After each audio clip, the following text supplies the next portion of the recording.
Every night, you perform a magic trick on yourself. One moment you're in bed, thinking about tomorrow, replaying an awkward conversation, or wondering whether penguins have knees. Then, without any announcement, it is morning. You remember trying to sleep. You remember waking up. But you almost never remember the exact moment between them. Why? The obvious answer is that sleep turns your brain off like a light switch. Click. Consciousness gone. Memory gone. But that neat little story is wrong. Your brain does not have one sleep switch, and falling asleep is not a single clean event. It is more like walking into fog. The road behind you fades gradually, and there is no painted line saying, "You are now officially asleep." In a sleep laboratory, researchers can attach electrodes to your scalp, watch your eye movements, measure muscle activity, and listen to your breathing. They can see the fast, irregular activity of relaxed wakefulness begin to change as slower patterns appear. The first sleep stage is called N1.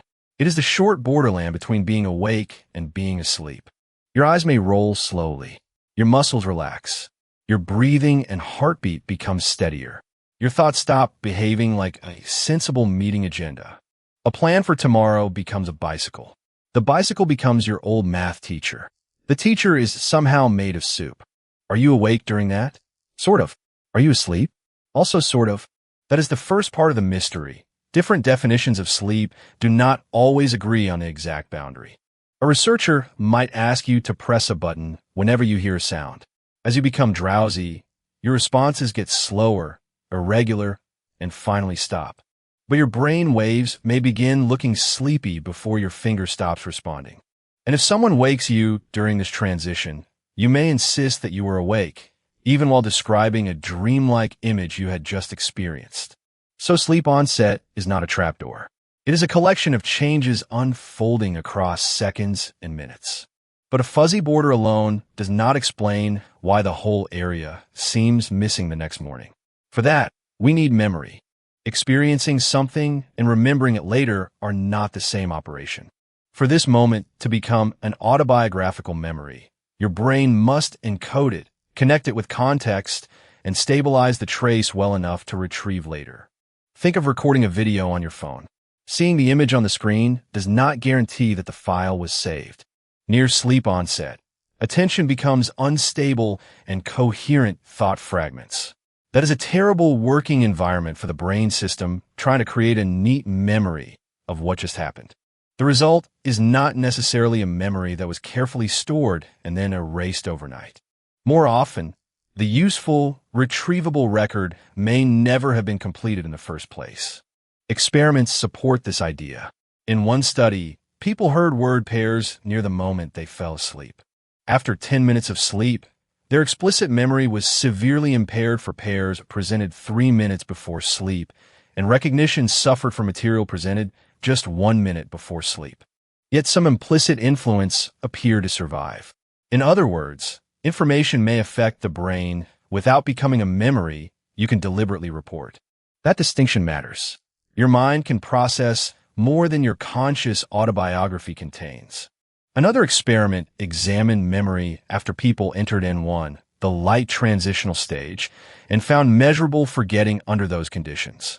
No single experiment gives us the whole explanation, and scientists still debate the best physiological point for declaring that sleep has begun.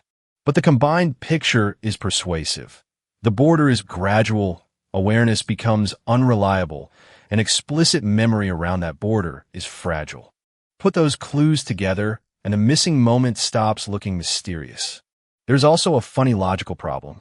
To remember yourself falling asleep, part of you would need to remain alert enough to notice and record that you are no longer alert. It is like asking a night guard to write down the exact second the night guard stops watching. The harder you monitor the event, the more wakeful you may keep yourself. You lie there thinking, "Am I asleep yet? How about now?" Now, congratulations. You are conducting an excellent experiment in staying awake. Sleep usually arrives when active monitoring loosens, which removes the very observer who wanted to timestamp it. This resembles other gaps in consciousness only from the outside. Sleep is not the same as anesthesia, a coma, or fainting, and those states should not be treated as interchangeable. Once asleep, Your brain remains active and moves through repeating stages rather than powering down. After N1, N2 sleep brings characteristic bursts of brain activity called sleep spindles, along with further slowing of heartbeat, breathing, and movement. Deeper N3 sleep follows, with large slow waves and greater difficulty waking. Later, REM sleep brings vivid dreaming for many people and brain activity that can look surprisingly wake-like. Across the night, these stages cycle again and again. Sleep is a changing biological process, not an empty 8-hour hole. And while memory formation near the boundary can be unreliable, sleep later plays an important role in consolidating many memories formed while you were awake. That sounds contradictory only if we imagine memory as one button. The brain can be poor at recording a fading moment while also reorganizing other information across the night. So why do you remember waking up? As wakefulness returns, attention becomes stable again. Sensory input becomes organized. You check the clock, notice the room, and probably reach for your phone. Those details provide strong anchors: a place, a time, an action, and what came next. At bedtime, the opposite happens. Context dissolves, thoughts fragment, monitoring fades, and memory encoding becomes unreliable.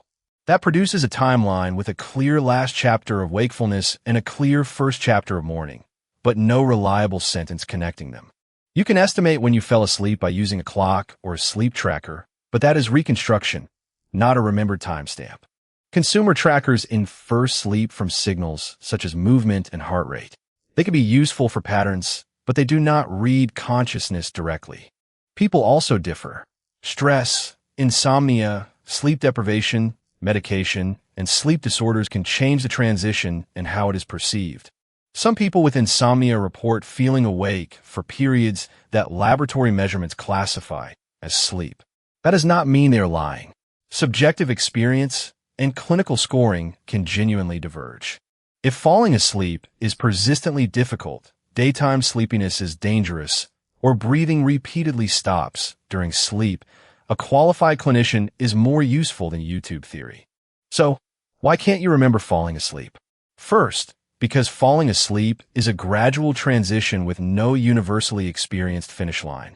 Second, because attention and organized thought become unstable as you enter that transition.